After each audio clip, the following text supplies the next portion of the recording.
Well, today we're going into the Wachusett Reservoir, and I'm gonna be going for some very big lake trout and some very big smallmouth. Oh, it's a fish. Now, I don't think it's gonna be as easy as I'm gonna show up and just bang those two fish out. I need a 33-inch lake trout and I need a 20-inch smallmouth, I'm pretty sure. Might be 21 inches. Wachusett Reservoir is like well known for being a pretty tough place to fish. You'd be the best angler ever, show up there for a full day and get skunked. So my expectations are pretty managed, and these videos probably have a good chance of turning into like multi-day situations. But over this whole month, I'm gonna be grinding it out. If I can get my lake trout crossed off, I'll probably ease up a bit, but definitely for the next month, I think I'm gonna be hitting this place pretty hard. But I'm gonna get out of my driveway because there's no lake trout over here, and I'm gonna get driving on down to the res.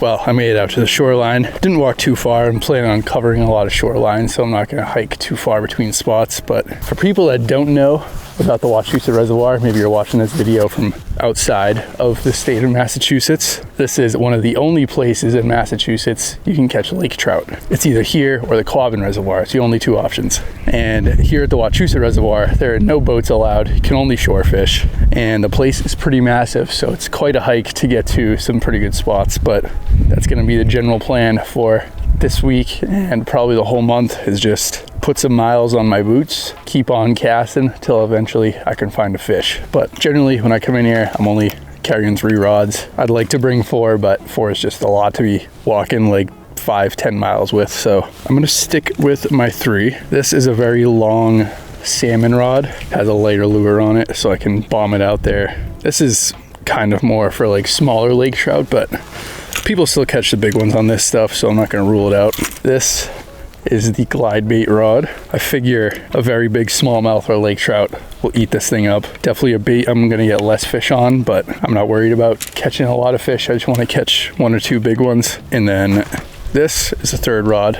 You'll be seeing a lot. This is the jig rod. Smallmouth will suck this thing right up, and lake trout, surprisingly, really like jigs because they look like crayfish. And that's something I learned somewhat recently the past year. Lake trout really like eating crayfish because they're slow. They can just suck them right up off the bottom. And generally, that's how you get the bigger ones. So I'm gonna be swapping between these 3, covering some shoreline, and hopefully before I go insane, I can catch my pin-sized lake trout.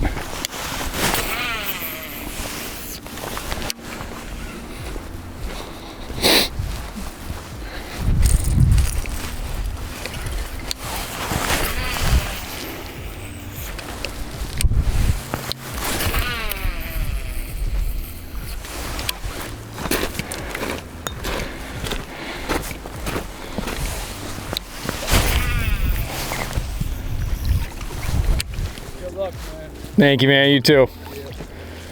Low as down. It is. I don't know how much longer I'm gonna bang it out here. Yeah, I love this place, but sometimes I know.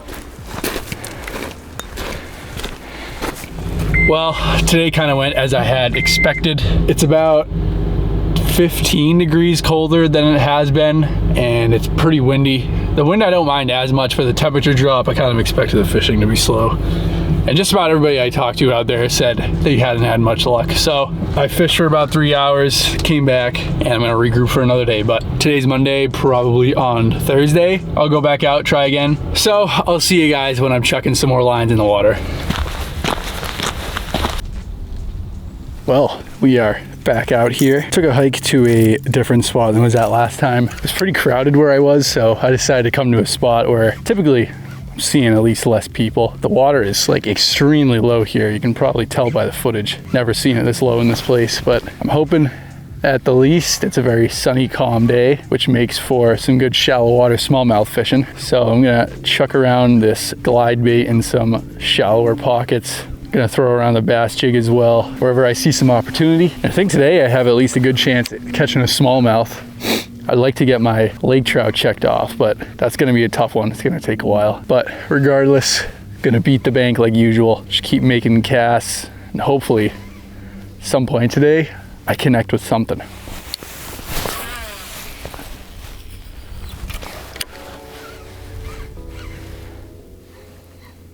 Dude, If I was a bass or lake trout and I saw this, I would be crushing it. Looks a little too shallow right here.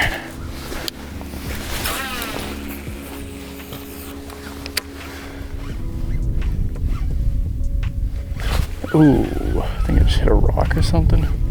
I've never caught a largie out of here, but this is the method I would expect to catch a largie.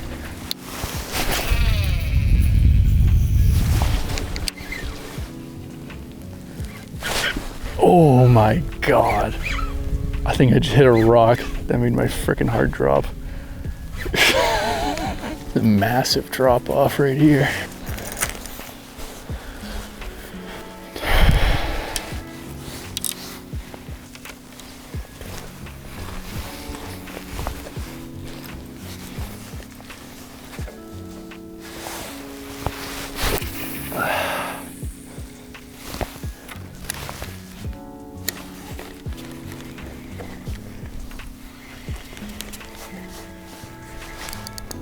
Oh, it's a fish. No way, that's a pretty good fish. It might be a smallie. I actually have no idea what this is. Judging by where I casted it, I'm gonna guess it's a smallie. It has some good weight to it. It's not fighting super hard, but it has some weight. The Laker? Some type of trout. Laker. Not a terrible one, pretty small. Try not to get them covered in sand here. Just get up on these rocks for me, please. Look at that. First fish at Wachusett this year. Took a little bit, but finally got him. Just a little Laker. Beautiful fish though.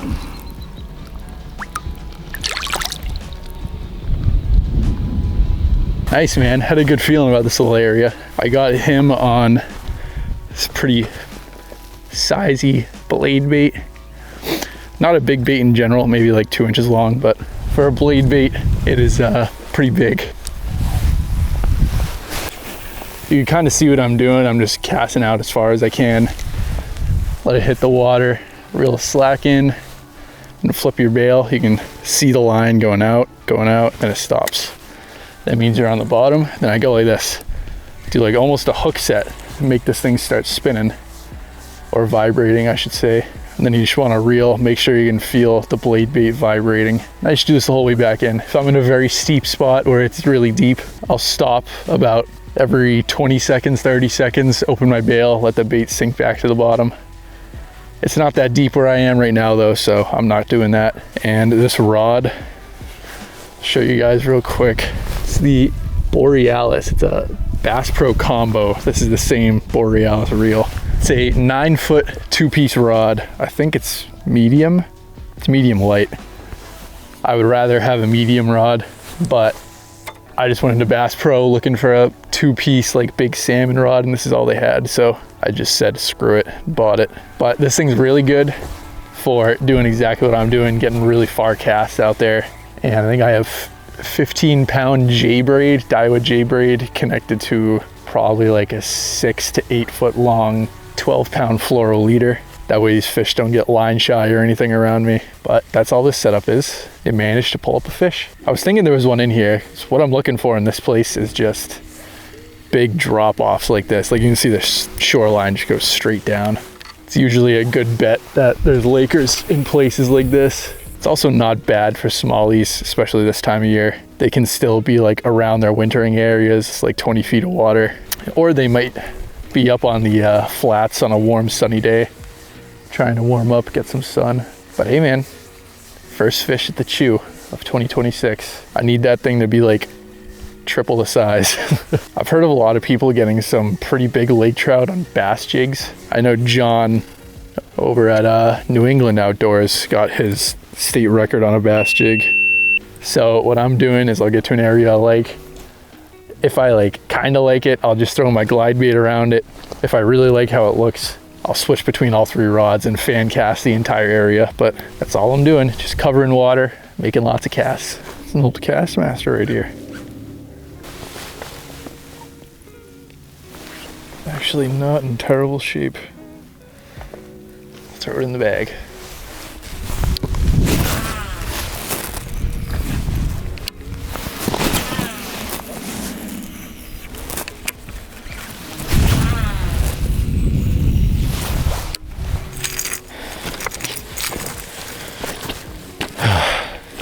Dude, throwing a swim bait so mentally challenging in a place like this. I'm already struggling for bites on normal baits, never mind a big 7-inch glide, especially trying to catch a lake trout or a big smallie, but I will persevere instead of switching to a smaller bait. See a crayfish right now. Guess that means I should be throwing the jig.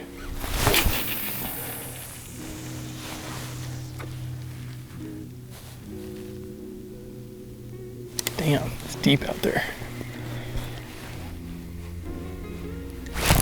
Oh, was that a rock or is that a fish? Dude. That felt fishy.